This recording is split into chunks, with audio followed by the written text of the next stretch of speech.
NFL offenses need dynamic, gadget wide receivers, and we're going to tell you why. You are Locked On NFL Draft, your daily podcast covering the NFL Draft. Part of the Locked On Podcast Network, your team every day.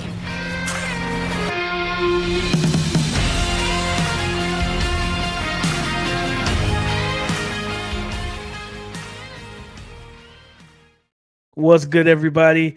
Thank you for returning and joining us back on the Locked On NFL Draft Podcast, your favorite daily listen for all NFL draft news and content. And of course, thank you for making this your first listen of the day. I am your host, Damian Parson, national scout from the Draft Network and running back guru. You already know. You can find me on Twitter at DP_NFL. And of course, I got the champ with me. I got my dog, my brother, man. Talk to him, bro. Man, what's up? What's up? This is Keith Sanchez, senior draft analyst at the Draft Network. And like my guy DP said, man, 2019 national champion LSU. Yes, I said it, the best college football team to ever step on a football field, man. Here to bring you championship level content when it comes to the NFL draft. And when we're talking about content, DP, we're straight off of the Super Bowl, right? And there was some talking points, and we kind of want to stick with the Chiefs, right? Because we have to give them their respect. And this podcast is dedicated to the Chiefs roster construction. So let's get into it, man. We have a couple segments, but I want to lead off with what Ka'Darius Toney and how this misnomer around gadget wide receivers, and the word gadget versus versatile, right? And how the misnomer can be misplaced. So I want to get your perspective on valuing these wide receivers that can do multiple things, but they may be undersized, and how they can help your team. So I want to get your opinion on it. Man, Keith, it's a great topic and a great discussion. I want to give a quick shout out to our sponsor, our show's sponsor today by FanDuel. This episode is brought to you by FanDuel Sportsbook, official sportsbook of the NFL. Make every moment more. Visit FanDuel.com/lockedon today to get started. Keith, man, it's crazy, bro, because we talk about Ka'Darius Toney, right? He had two of the biggest plays in the Super Bowl, right?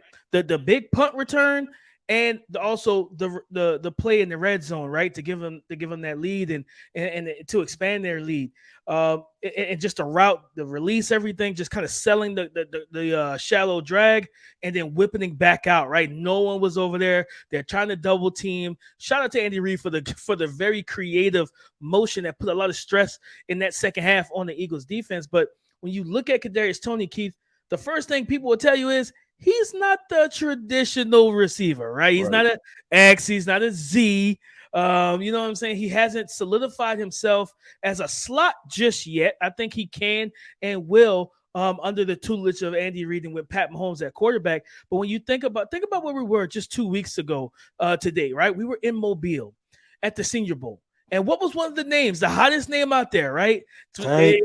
Tank, right? Tank Dell from Houston, and you see the clips that I put up on Twitter and others have put up him just riding up the DBs in one-on-ones, man. Even the team drills, they still couldn't cover him, Keith, and he put so much stress on those guys, right? He had a fullback, but you know what the knock on him is, Keith, which it's the size, right? He's like 5'8", like he's 165 pounds, and I've seen people already say, man, he's a gadget guy, he's not a real receiver.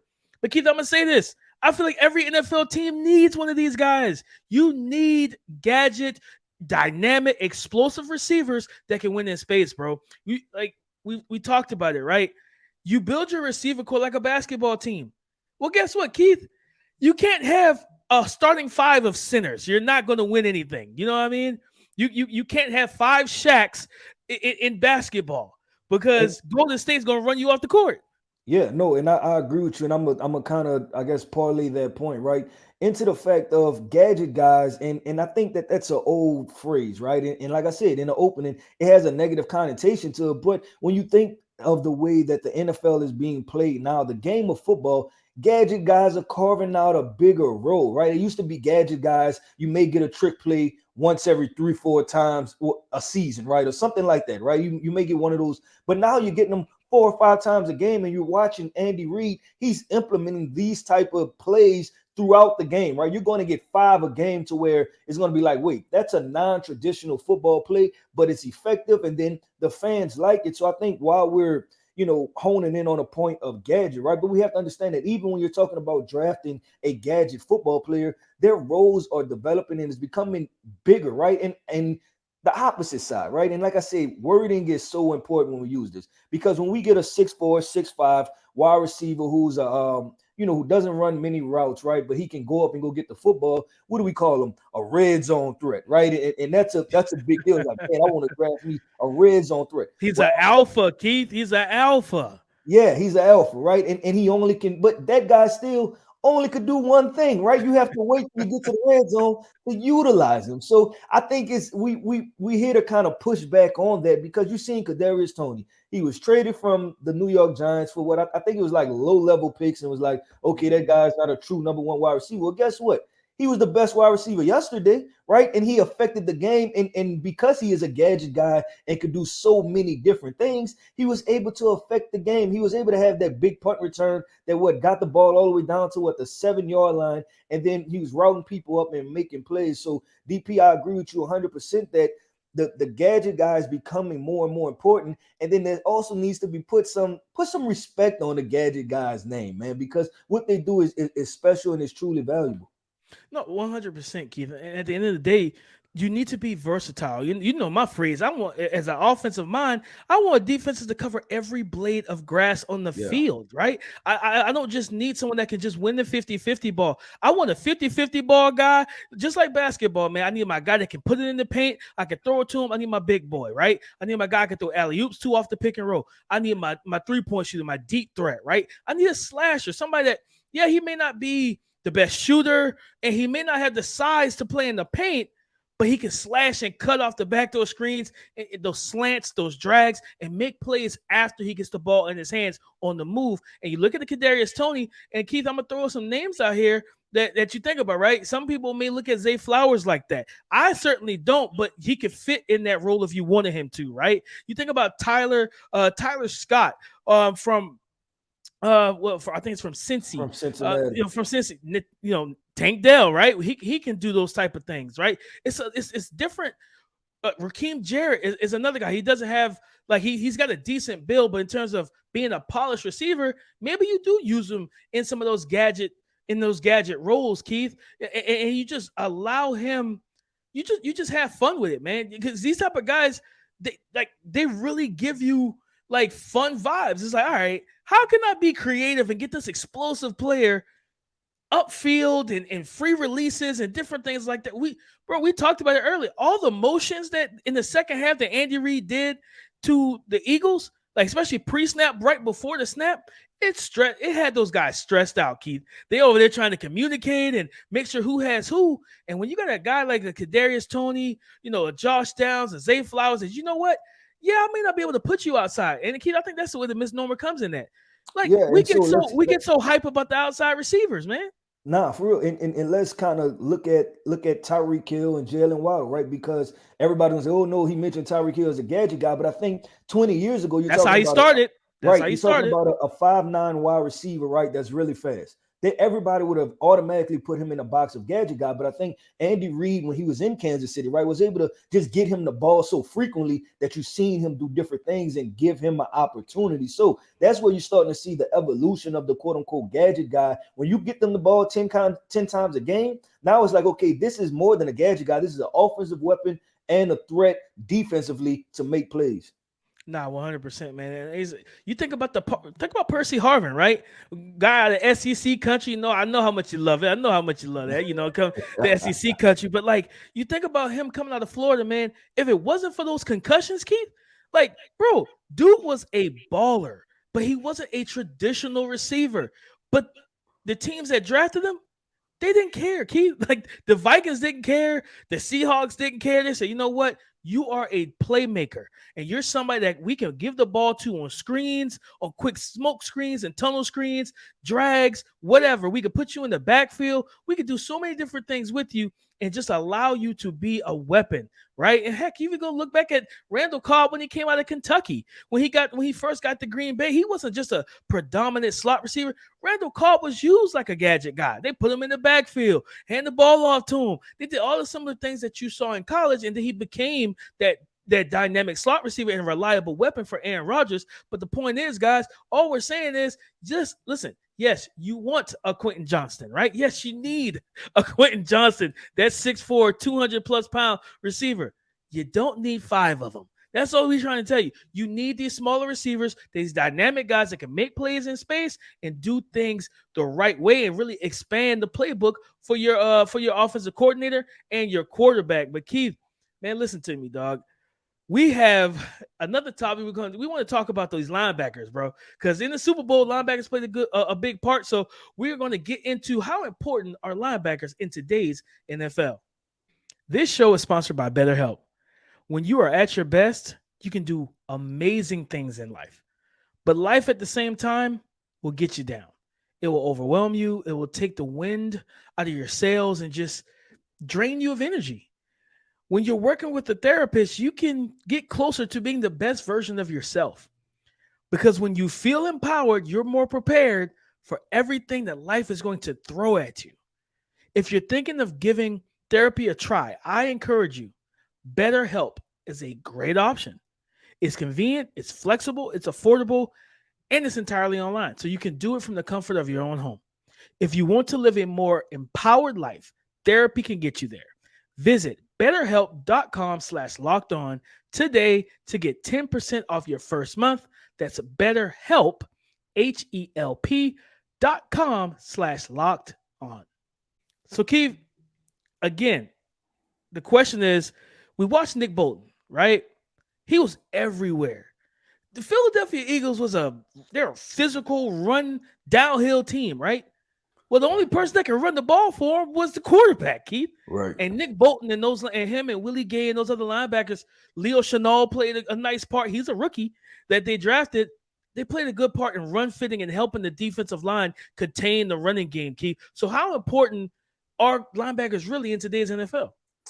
Linebackers are the running back on the defensive side of the ball, right? Where everybody says they don't want one until they see a really good one, and then they say, "Wait, I want one of those," right? And I think that's what it is, man. And if we go back in history and we look at some really good defenses, you look at the Baltimore Ravens, right? Because the ESPN 30 for 30 came out. Well, guess what? That team had Ray Lewis, right? You look at the Chicago Bears with Brian Urlacher, right? Then you move on to the Panthers, right, when they had Luke Kuechly. And then you think about the 49ers. This is their second time around. The first time around was with Patrick Willis, right, and Navarro Bowen. Now they hit repeat again, and now they have Greenlaw and they have Fred Warner. So in my opinion, some of the best defenses overall have really good linebacker play. And the reason is this, man. Linebackers, they are stuck in the middle, meaning that they have important run responsibilities and they have important pass responsibilities. And the more that these offenses are trying to dictate the middle of the field, the more your linebacker play is important, right? You need guys that can,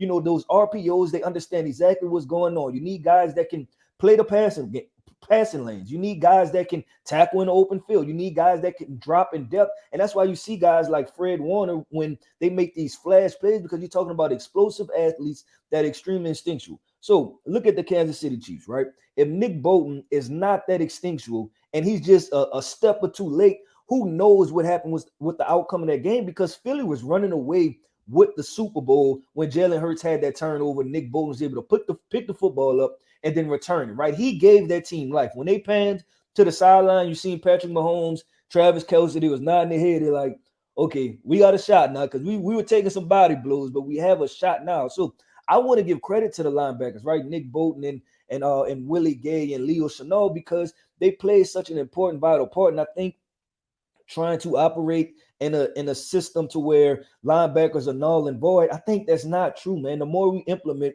the running game, the more you're going to see the importance of linebackers. And to that point, right? What if they didn't play as well as they did?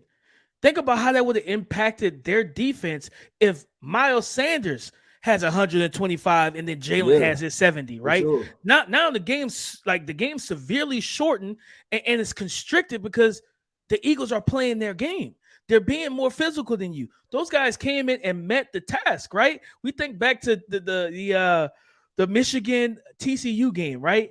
With D Winters and those boys in that 3-3-5, they came in feeling disrespected. Like, yeah, Michigan's a power run team, and you got JJ McCarthy saying, listen, we're gonna bring the Big Ten to the Big 12 and all that.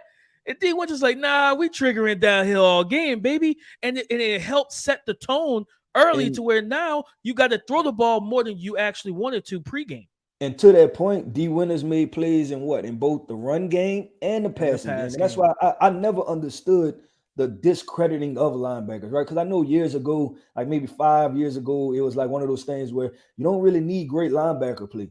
Okay, try it. Try to play without a linebacker who's sitting in the middle of your defense and watch what happens when he gets carved up and, they're now keying in on that linebacker. So like I said, it's one of those positions where nobody wants one until they see that they need one, and then somebody else has a really good one. So, man, just credit to Kansas City the way they constructed that team, because Willie Gay, Nick Bolton, and one of the commentators said it yesterday. Nick Bolton is second in the NFL in tackles, man. Second in the NFL in tackles. Around the ball all the time. Somewhere over 180 tackles. So you're talking about a key pillar of that Kansas City Chiefs defense. And I know everybody wants to focus on defensive backs, so they want to focus on edge rushers, but linebackers play such an important part of a defense.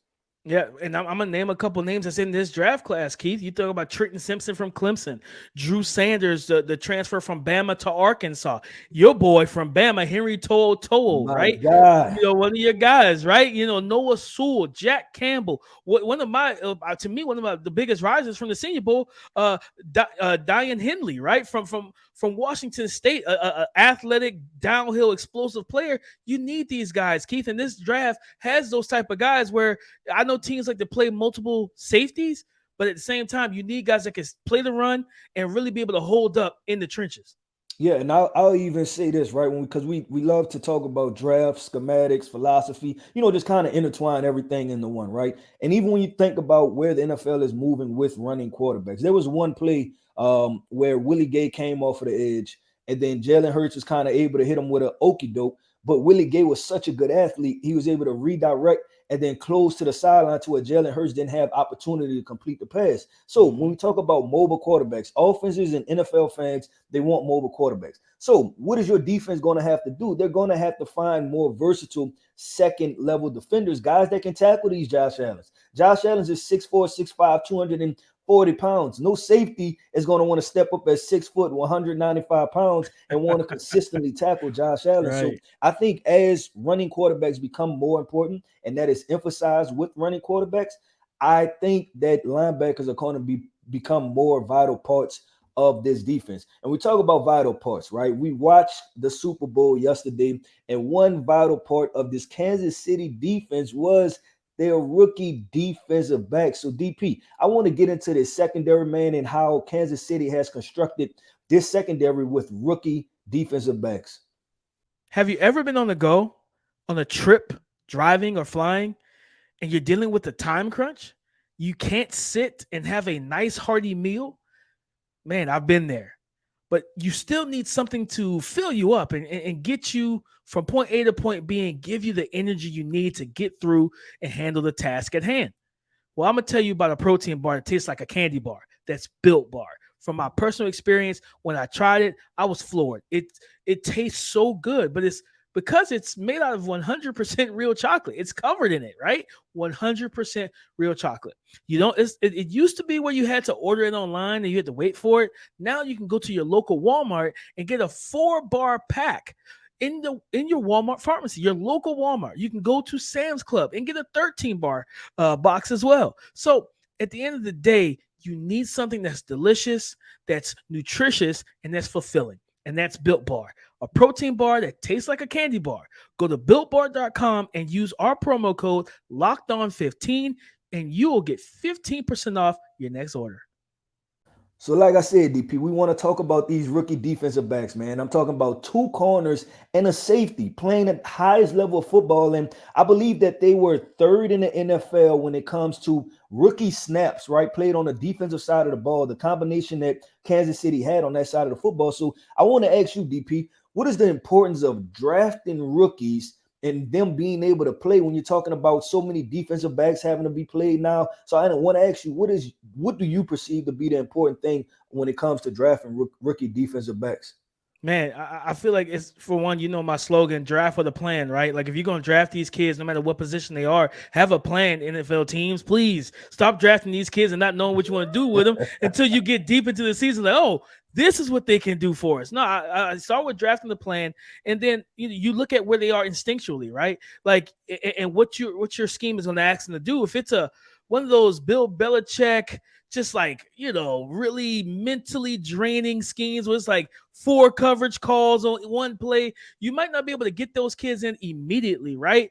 But if you simplify these things and let them play to their skill set, like a Josh Williams and a Trent McDuffie, you can get the best out of these kids, right? And at the same time, Keith, playing them early, right? You talk about Cook at safety and, like you said, McDuffie and Josh Williams, playing these kids early in the season, even if it's not like playing the full game early, you get them the necessary snaps so that they understand and they see things of what the NFL teams like to do. Because coming from a small school or the AAC or wherever you're coming from, it's not Big Ten and and Pac-12 and SEC.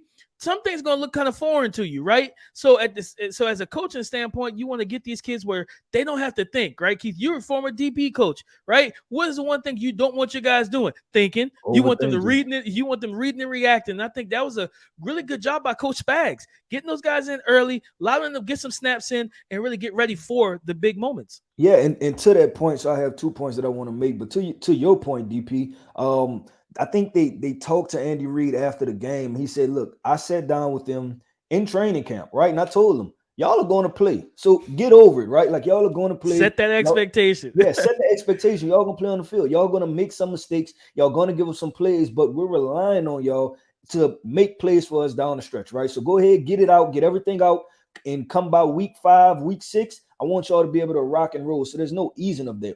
And so now we're talking about draft philosophy, right? And when you talk about the entire landscape of the NFL, look at the impact that rookie defensive backs have had, right, thus far. When you're talking about the Houston Texans with Jalen Petrie, right, talking about a safety. Then you go to Sauce Gardner, defensive rookie of the year. You go to Tyreek Woolen, who has 7+ interceptions. On the opposite side of Tyreek Woolen is our guy Kobe Bryant. And then we could keep on going. Derek Stingley. So it's so many defensive backs that have stepped right in as rookies and played. And so if I'm a team to where I'm like, look, my secondary is hurting somewhat, right? Like, we need improvements. I have no problem with my team drafting a corner in the 3rd and 4th round, or the 2nd and 3rd round, because I've seen just through history that these are guys, and this is a position that translates well to the NFL, right? There's no need for 4 or 5 years of development or 2 years of development. We can throw them right in and shoot. By week 8, they should be able to rock and roll, and they should be looking like, maybe year 2 guys, and they can possibly really help and elevate my team. So just looking at what the Kansas City Chiefs did, that was kind of some of my thought process, right? I'm like, okay, maybe we should approach this a little bit different, because the Trent McDuffie conversation coming out of last year's draft was what? That he was limited. The 40 time was good. It wasn't elite level 40 time, but he had limited length. Good football player from the Pac-12. How will he pan out? And guess what? He's just making plays for the Kansas City Chiefs that has won a Super Bowl. So for me, I thought that was rather interesting. And moving to this year with the NFL draft, man, we have a deep cornerback pool, right? Even with safeties, we have deep safety pool. So I want to ask you, DP, what are some names? And we like to dive deep into this. Everybody knows the first 2-3 corners of the draft. So if you have some guys that we like, kind of highlight, put a soft circle around that can make an impact when it comes to being maybe 2nd, 3rd, 4th round guys, some guys that come to name for you. Man, out of Oregon State, Alex Austin, his teammate Rajon Wright was down in Mobile at the senior. Well. Yeah, he showed well, man. You know what I'm saying? Like, and when you look at Alex Austin, I like Rajon, but I like Austin a lot more because he's a more fluid and dynamic mover in terms of athletically, right? His transitions are cleaner, and he just moves a lot easier. It's not as restricted as it is sometimes with Rajon being that tall, long, high hip kind of corner. And not just him, but I think you look at Darius Rush, who was also at the Senior Bowl. Talking about getting on the radar. I was waiting to mention him, man. Go ahead. I was waiting to mention him. I'm trying to say, you talk about getting on the radar, man. He's on my radar heavy, Keith. Like what he was able to do after that first day or so, getting really into rhythm and just it felt like this young man was going back to his hotel room, to his bunk and studying the tape from practice and watching how these receivers would break, get in and out of their breaks and run the routes with him, right? Like, oh, you want inside leverage? Okay, that's cool. Now I'm gonna read your hips. Oh, you break inside, so am I. And now I'm undercutting and taking the ball, right? And he had some plays. Also, I think he had interception in team drills as well. And it was just he showed up extremely well for me. And of course, my guy over at Mississippi State, Emmanuel Forbes, man. I think this is a kid that now you got some draft pundits putting him in the first round. But I think just depending on how you like to get him round 2, potentially round 3, depends on how heavy the run-on cornerbacks are early in the draft. Yeah, so I'll pick up off of that, and then we'll return back to the Senior Bowl, right? And Julius Brents, after day 1, day 2, he was probably talk of the Senior Bowl, and it just automatically got you back to thinking like, okay, here we go, Tariq Woolen, we got Kobe Bryant, right? And then this guy is next up as far as those 6'2", 6'3" corners with extreme amount of length. And the one thing that stood out to me was the competitive toughness, right? This guy wanted to compete every single play. There was one point where you thought he was injured, and then he was like, you know what, man? I got to go get this money, right? I got to go make this money. This is my time to shine. I want to practice. So I'm not just banking on, one good drill and then I'll sit out and I'll come back Wednesday, maybe possibly playing a game. And when you talk about the safeties, right? Because that was also important, man. Brian Cook is a rookie for the Kansas City Chiefs. And some guys that stood out to me was Jamie Robinson, right, from Florida State, and then Chris Smith from Georgia. I'm telling everybody, that guy, listen, throw away the size charts for that guy. He is a leader. He's an impact guy. He wants to play hard. He's a guy that I believe is always going to be around the football and going to make a lot of plays for some team, whoever he gets drafted to. So that's the guys when we talk about those, possibly in the second round, third round guys that may get drafted that I think will make an impact, and they will make an impact for some team that's making a deep playoff run. And Keith, I just want to kind of, as we get ready to come to a close, we're talking about the Chiefs, drafting. We thought they drafted 2 corners. Bro, they drafted 3 corners last year. They went McDuffie in the first. They got, Joshua Williams out of Fayetteville State in the 4th. And in the 7th round, they drafted Jalen Watson, who I believe had a pick 6. I think it was on either Thursday Night Football or Sunday Night Football. One of the primetime games that were in this year. They had 3 rookie corners, man, that came in and made big plays for them, Keith. I love what they did, and just being aggressive and understanding this is a need, right? And okay, if I have a need and it's a passing league, let's go get as many cornerbacks as possible, and somebody's going to hit, right? It's all about getting the quality to find, getting the quantity to find the quality, and I think that's what they did, man. So I absolutely loved it, and they did a great job. And guys, as we come to a close, Keith talked about the safeties. We're going to get more into the safeties and the evolution of the safety position on tomorrow's episode. But as always, we thank you so much for tuning in with us. Find us on all of your favorite podcasting sites and apps. Of course, on YouTube, share, subscribe, you know what I'm saying? Hit that bell notification and everything so that you can know whenever we drop fire content, because that's what we do here on the Locked On NFL Draft podcast, guys. Again, this show has been sponsored by FanDuel. And as always, guys, I'm Damian Parson. You can find me on Twitter, DP_NFL, with my guy, Keith Sanchez, the champ himself, at the talent code on Twitter as well. Guys, listen, Locked On NFL Draft. We out, guys.